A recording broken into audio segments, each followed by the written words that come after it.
G'day punters, welcome back to another episode. It's been a big week. It's been a very exciting week. Last Sunday was a great day and it was incredible to see one of Hong Kong's rising superstars in Golden 60 go 3 in a row, second horse in history to win the Hong Kong Triple Crown. It was a great day. It was. First of all, Adam, welcome to my place. Yep. Good to have you over here. Probably due to have you over more often, but you're a better host than I am. But welcome to my place. And yeah, what a super day Sunday was, really. Golden 60, what a fantastic horse he is. And what a great race the Derby was from start to finish, really. We all wondered what would happen in the race, looking at how it could unfold. I think it was a bit of a surprise to see Champions Way lead. That was a surprise factor early in the race. Then you had the middle stages where Blake Shin took off on Playa del Puente and almost pinched the race. Arguably the ride of the season, certainly one of the rides of the season on a horse who was at $290 in the betting to get him to perform the way that he did, and then for Golden 60 to run him down the outside. It was a super day. I thought the Derby is one of the most memorable derbies in recent years. As you say, second horse ever to clean sweep the 4-year-old series. On the undercard, I thought the Wellington was very, very good as well. Yeah, Wellington was incredible. It looked like it was just a barrier trial for him. He did have to do it. Well, we thought he was going to have to do it a tough way, going back last, wide barrier, but he's 3 from 3 now and he looks like a very, very exciting prospect. But take nothing away from Golden 60. He was the highlight of the day. An absolute superstar on the rise. You don't see horses do what he did. I still don't know if he's a 2,000 metre horse, but I just think he did that on absolute class. More than this, he's got the ability, but he's thinking too much. He's doing a lot wrong still. He's a bit of a buffhead, so I think the big break will do him the world of good, and he'll definitely be a horse to follow when he next season or later on in this season when he still gets the 1,600, 2,000, but Golden 60, exceptional. He was just absolutely brilliant. Vincent looked like he was in a little bit of trouble, but he knew what he had underneath him. When I see him play at Del Puente, we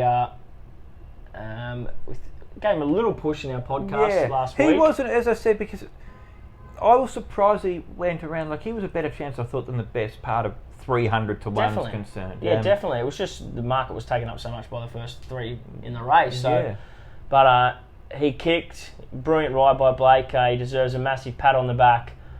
He should be proud of the way he rode that horse. But Golden 60, wow. When he got to the outside, there wasn't many people at the track, but everyone started to roar for him, and good on Vincent. Thrilled for him. Great young guy, and good on Francis Loy. 1st and 3rd in the Derby. It's a massive achievement, and I honestly cannot wait to see where Golden 60 goes next season. What about this season?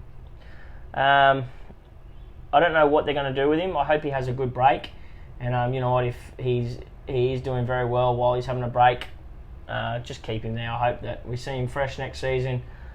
Boy, if we do, Beauty Jan and Waikuku. If Beauty Jan is still going around next season in the mile at the end of the year in the international races, they're going to want to be at their best, because that horse over a mile, his turn of foot is something incredible, and I don't think there's many horses in the world that can match that turn of foot. You don't think we could see that sooner at the end of April on the Champions Mile? I do think that we might see him there, but using a bit of a trainer's head, I'd like to see him just have a big break. Okay. Mature. He's still got to fill out a bit. He's still got a lot to learn. It is hard that they do stay in the box over here. So, but if he goes to Chung Fa, you never know. He has a big break there, and I think the horse next season when he comes back is going to be bigger and better. Okay, and more than this, his winning streak leading into the 4-year-old series started on the last day of last season. So, although he's done a big job. Yeah, and it's not like he's been running every couple of weeks. His runs have been spaced, but he's still been on the up more or less for quite a long period of time. Yeah, he's done a really big effort. I think he's a horse that will definitely also benefit from a big spell. He's a really nice horse. He's the same. He's got a lot of maturing to do. His head's just not there yet. Once he matures, I think we'll see a much better horse. But Golden 60, tick, tick, tick, brilliant. I thought the other horse to follow out of the Derby could be Savvy 9. He ran better than what I thought he would, and considering that before then his best run had been in Class 3 at Happy Valley, I think he showed that he might have something to offer the last few months of this season, or certainly heading into next season? Yeah, I had a little something each way in the derby at Okay. big odds, and he ran a nice fourth. I thought he was good. I thought he was really good. I've always had a bit of an opinion of this horse. I really liked his first few runs.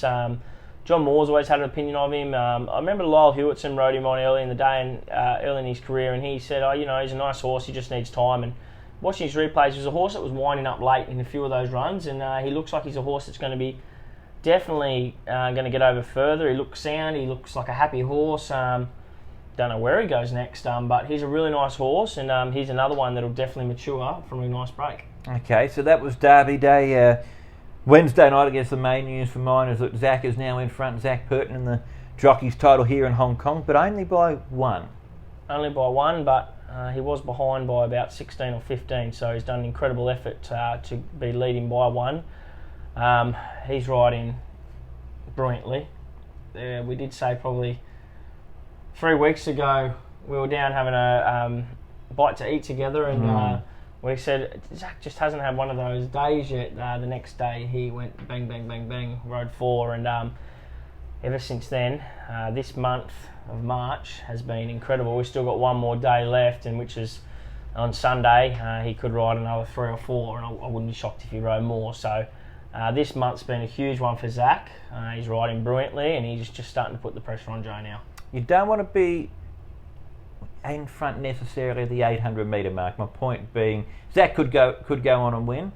There's still a lot of life left in the title. It's not game, set and match. Oh, definitely. But I think coming back from where Zach was, I think was it 15 or 16 behind, whatever it was, to now be one in front. I think that's if I was Zach, it would be a big tick in my head to say, okay, well now I'm back in front. Now it's my turn to stay in front. Of course, Joe can take the lighter rides, which is a big help. But both gentlemen get good rides, and it'll be up to them from now on. But Joe also has a great book of rides on Sunday where he could go back to 3 or 4 in front. So it's going to be another exciting title race at the end of the year, and may the best man win. Definitely. I think, as you say, Joe's got a terrific book on Sunday. Just while we're on titles, what about the trainers? Ricky, you in front of Francis Lloyd? Airborne. Airborne. Every horse. Ricky just continues to put out first starters, first up, second up, third up. They're all improving, running big races. So he's doing something very good this season. His horses are flying. His horses are happy. He's going to be a hard man to catch. John Si's just starting to warm up. Johnny Moore's starting to warm up. But it's going to be hard to chase down Ricky and Francis. Their horses are all going well, and they are not just that. Their horses are winning. The horses that probably won one last season, they're winning 3 or 4 this season, which is a massive help over here. So it's going to be tough for John Size, John Moore, Denny Shum to make up the ground on Francis and Ricky. Plenty to look forward to though as we continue our way through the season, which finishes of course in the middle of July.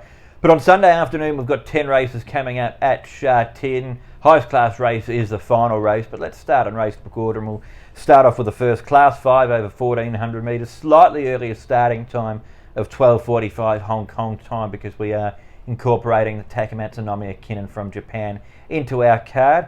I'm going to go the old race number one here, Adam. Yeah, Hurricane Hunter. He was good last start. He was massive overs last start. Can't believe he started 20-1. He's a nice horse on his day. He's definitely not a class 5 horse. But in saying that, he's a horse that does need to be ridden quiet. He's a hard horse to ride. Joe suits him. I think he'll be very, very hard to beat in the opener. Blazing Partners, I thought, looks ready to run another big race. Back down in class 5. I think he'll be running a big, big race. But Hurricane Hunter for me in the first. Okay, on to race 2, class 4 contest over 2,000 metres. Above's always hard to beat in these sort of races. He's very consistent. Gala Knight's in super form. And I've got a little sneaky here. Yep. Exaltation. I thought that he was finding the line well over 1,800 metres last time out. Yeah, he was on the dirt. Chad rode him last start. Chad sticks with him again today. Sunday, sorry. He's just drawn that touch tricky, Barrow 9. Might have to go back a bit further than what he would like. I'm going to stick with Gala Knight. He's been awesome his last 2. He's been tough, and last start where he looked like he was going to give up, he found again, and it looked like on the line he was getting away from them again. So I'm happy to stick with him. Derek's riding well, he's drawn well, and I think he'll get a good price about him again. Okay, so race 2, number 5, Gala Night for Adam. Race 3 is a Class 3 over 1,200 metres. What way did you go in this race, Adam? I thought it was hard to go against Fantasy. Yeah, he was awesome last start, caught wide, got beaten by a nice horse on the rise, who we will see later in the card in Transcendent. But I thought Fantasy was really good last start. He's done a good job this season. He's a consistent horse. He's racing well. Joe goes on his back. Grant rode last start. He ticks a lot of boxes, and I wouldn't be shocked if Joe did go bang, bang, bang in the first 3 races. But I think Fantasy is one of the best bet on the day. Yeah, definitely. He covered a lot of ground in that race, and still finished off really strongly. To be only beaten in neck by Transcendent was a big effort. We move on to race 4, Class 4, 1,400 metres for this event. I think Encounter Prepared looks like an improving type of horse. I'm giving him a solid shout, but overall I'd probably be leaning towards Carefree Prince. I know he's drawn wide, but to me there doesn't look to be a heap of speed on the race. He can go forward. He is the type of horse, if he goes forward, gets his own way out in front, he's a tough horse to get in front of. When he hits the front, he does want to fight back if something tries to hit him. And this horse, when he does start showing a bit of form and he's back to his old self, he continues that form for a bit, and then he generally wins. So I think he'll be very, very hard to beat. But I'm going to go with Fiddle Legend, drawn 1. I thought his last start effort was really good from the back of the pack. Light one on his back. I think he'll be not a bad winner place price. I'm definitely keen to have something each way on him in race 4. Okay, that's the 4th event. On to race 5, Class 4, 1,200 metres for this event. A couple of these Go and also Grade 1 dropping in class. Jade Phoenix, he deserves a win, doesn't he? He's gone close to these 3 starts that he's had. Yeah, he does. He's no superstar. He's consistent. I do have him on top. I thought he was good last start. He's going to get every chance to win. He's rock hard fit now. It's his time to win. Grade 1, as you say, I would have probably had him on top if he didn't draw so wide. He's going to have to go a long way back, and if he does punch up, I wouldn't be shocked if he gets caught wide. So I think Zach will go back on him, let him find his feet. He'll be rattling home strongly. One to keep an eye on, a horse that I had a bit of an opinion of last season, Gallant Legacy, from the Michael Cheng stable. I thought his recent trials have been really good. The horse has ability. I think he's going to run a massive race first up. So I think the play is Jade Phoenix a win and maybe have something small win and place Gallant Legacy. Okay, you will be at a bit of value. Race 6, Class 4, 1,400 metres. Juno Park narrowly won last time out, but he hasn't done much wrong. He's drawn well here and sticks in Class 4. Can he make it 2 in a row? He does stick in Class 4. He's won by a very small margin last start. Looked gone, but Joe lifted him over the line. It was a big win to get up because I did think he was gone. But in saying that, I think this horse is going to be well under the odds. I'm happy to go with Sam's Love. I thought he's been racing well. Zach Sticks, Dennis Yip and him are on fire, the partnership. He's going to get perfect run just behind the speed, get out late. I think he'll be very, very hard to beat. The runner was better last start, Chad for Douglas White, and Victorious Leader, charging home strongly last start with no weight on his back. I wouldn't be shocked if he ran a massive race for Dennis Yip as well. Okay, I can never seem to find Sam's Love, so I'll let you have him, Adam. But he certainly is good enough. Just depends on what Sam does decide to do on the day. Race 7, Class 3, down the straight, 1,000 metres for this event here. I thought Larson was very good last time out. He's not drawn to be in the right part of the track, but the way the straight track has been racing, I don't think it's as important as it used to be. And the other one I'm giving a solid shout to and ticks a lot of boxes and is still progressing is the 13 War of Courage. Yeah, he's racing well. War of Courage, done nothing long. I think Grateful Heart's a good thing in this race. He's a very nice horse. He got tired last start at the 1,200, back to 1,000's perfect. Zach goes on his back. Trials have been good. I think you'll see a fast horse go very fast in this race. It will be hard because there is a bit of pace in this race, but I think Grateful Heart, he's probably got the best ability out of all these horses, and I think we'll see him bring up his first Hong Kong win on Sunday. Okay, that would only be his second start as well too, so that would be a good effort. Race 8, Class 3, 1,400 metres. Super Rich is a horse that this time last year, we're touching on the 40-year-old series. Just before that, race 7, the last race, keep a big eye on Heliku Knight. Okay, yeah, I like what he did in Sydney, Adam. Yes, he had ability in Australia. First up run was fair, he just had a look around and he was a bit fat, wasn't ready. Recent trial had a hard hit out. I know the stable has a good opinion of this horse, so just keep a big eye on Heliku Knight. I think he's going to be big odds, so definitely one to put in the exotics. Okay, you're very good at these VU picks, Adam, so I'm glad you flagged that one up. Race 8 was a long-winded segue, but essentially Super Rich last year was a potential 4-year-old series horse. He finds himself in a Class 3 here. Super Rich is a very good horse, a very, very talented horse. I think could have been a group horse. Probably, I think if Frankie had his time back again, he might have taken his time a bit with this horse. He had a lot of ability. Some of those wins that, like first up last season where he got back and absolutely rattled home from the back of the field. I think he was back last and got to the outside. And then some other races, he does do a bit does do a bit wrong, but he's got a huge engine. I think Barrier 5 is perfect for him. Zach's ridden him in his recent trial. Class 3, he's not a Class 3 horse. He's much better than that. So I think he will be winning. He's my best bet on the card. He looks very, very hard to beat. Beauty Icon was good last start. Toy Coon. Yeah, I feel like a bogan saying Toy Coon. Toy Coon's been good his last start, last two, but Barrier 3, Neil Callan. Neil's riding well. He's keeps bobbing up with them winners, and actually he's got a good book of ride on the weekend, Neil, so I wouldn't be shocked if Joe and Zach don't have the biggest of days. It could be a little sneaky in the Jockeys Challenge at the big odds. But Super Rich for me, and I think if we see his best, Super Rich will be making us all rich. Okay, he's the best. For Adam, race 9, extended rating band, Class 3, 1600 metres. Band of Brothers has been racing well. This is the right sort of race for him. Monica has been flying this season. I'm taking quite a liking to Nzomba. I think he's ready to win. He would be my pick. He's ready to win. Bit one-paced last start, I thought. I think he just wants a little bit more further than the mile. Okay. I'm going to stick with Mr. Alden. Last two starts ago, he won. Last start, it was a bit of a horror watch. He is a horse that needs to be ridden quiet, so we will get that at times with horses like that.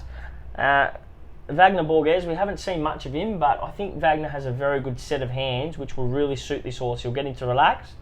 I think Tony Cruz's instructions will just be get him back to relax, get him to the outside and let him rip. And if that's the case, he'll win again. I'm pretty sure of that. I think Band of Brothers has been racing well. He was better last start. A little bit tight for him last start. Probably could have finished a bit closer. Zach goes on his back. It's a big tick, him and Paul O'Sullivan. And a horse that was absolutely enormous last start, Right Choice. He could be back to his best, but he has drawn very wide. He's a good horse on his day, and it was good to see him back to his best. It was on the all-weather track, but I think if he gets a little bit of luck, Right Choice, and maybe gets to the front or sits outside the leader and gets a soft sectional, he'll be very, very hard to run down. Okay, that brings us up to the last then, Class 2, over 1200 metres, our best race, quality-wise, for the meeting. Perfect match. He's had a super season, this horse. He's won his last 2 in a row. But gate 11 doesn't look easy. No, it doesn't, but I think he's just going to roll forward and try and sit outside the leader. We continually keep saying this about Zach, on the white horse, but he just keeps managing to find a way to get into a good position. I think he'll do the same again on this horse. Perfect National, he's a nice horse. I was surprised we didn't see him in maybe the mile in the 4-year-old series, but I don't reckon he runs a mile. That's correct. I think Denny Shum knows he doesn't run a mile, so he's just kept him out there, which is, I like that. I like when a trainer just says, he's not a mile, so instead of chasing the bigger money, we'll just keep him to the 1200, 1400 metres, and I think he'll be very, very hard to beat in this race. Duke Y, flying, Computer Patch, much better last start.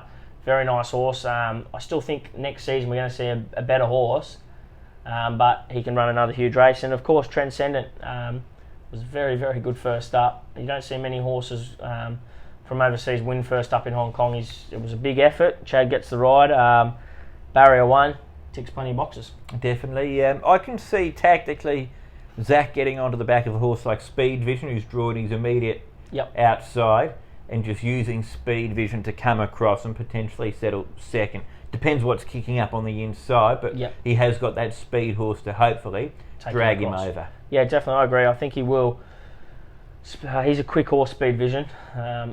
But I think, Zach. I think Zach will end up in a nice position. Last of the day. Hopefully he's not too short. But I'm going to play around with QQPs in the last. And of course, Water Diviner gets back to the 1,200 metres. Been running on over the 1,000. He is a bit of a tough horse to catch, but on his day he can win this race. And if they do go fast, keep an eye on him. He'll be flashing home late. Definitely. All right. It's the latter part of the card that you've found your best bet in for us, Campo. Yeah, Super Rich. I just think we might get an okay price about him. I do like fantasy, but I think he's going to be massive unders. I just think the old Super Rich, if he shows up, we'll see his best. And City Legend, I don't know what price we're going to get about him. Maybe he might be not a bad each way win and place price. And if he is, he's my horse to have something in the each way price. Okay, I'll put up Ensemble as an each way because I've been following him for a while and he has been close lately. So with a bit of luck, he might be one to have something on. Apologies for the renovation work that's happening upstairs. If you can hear that, putting in another safe for Edwin. Yeah, I wish. Antoine Hamelin has joined the riding ranks. He won't be able to join until the early part of April due to the quarantine measures in place. You put a video up of him at his apartment on social media. What can you tell us about the new French jockey? Seems like a really nice guy. He speaks good English. He seems very hungry. It's going to be tough for him the next 2 weeks, of course. He's in quarantine, but he's staying fit during in the house. There's a bit of got some running machines. He's got some weight machines. He's got his PlayStation there that I'm tipping will need a good spell after he's finished with that. But he's keeping busy. He seems like he's got a good head on his shoulders. I watched a few of his rides when we found out he was coming over here. He's a talented rider. His 2012 French Guineas win. If you haven't seen that, go and watch that. It was a beautiful ride, and I think we'll be seeing that a bit of that sort of French magic when he steps out at the racetrack. And it's good to see new riders coming over here, and it's always good. A lot of change is good. It's refreshing, and I hope when Antoine gets out, he can punch home a few winners. Yeah, that's one of the great things about Hong Kong racing, the international flavour that you do get people involved from all around the world. And we've seen with Tony Picone and Alexi Bedell, the French jockeys have had a very good season here in Hong Kong. Flying, they are. Alexi especially, he's showed all the Frenchmen how it's done. He's a special talent, and the French riders are brilliant. They're brilliant riders, very good horsemen. And yeah, I'm excited to see what Antoine can do. And good luck to everyone on Sunday. Hopefully we can find you a few winners, and we'll touch base with you again next week. We might start doing a couple more shows, one more show earlier in the week for our Wednesday meeting. So if you'd like to hear more of us two gibbering, more winners, you mean, Adam? Yeah, from you. Winners, yeah, exactly. Yeah, from you too. Comment below, and we'll try and keep you all entertained through this tough time. Hopefully everyone's staying safe and look after each other and follow the rules. All the best, everybody. Cheers.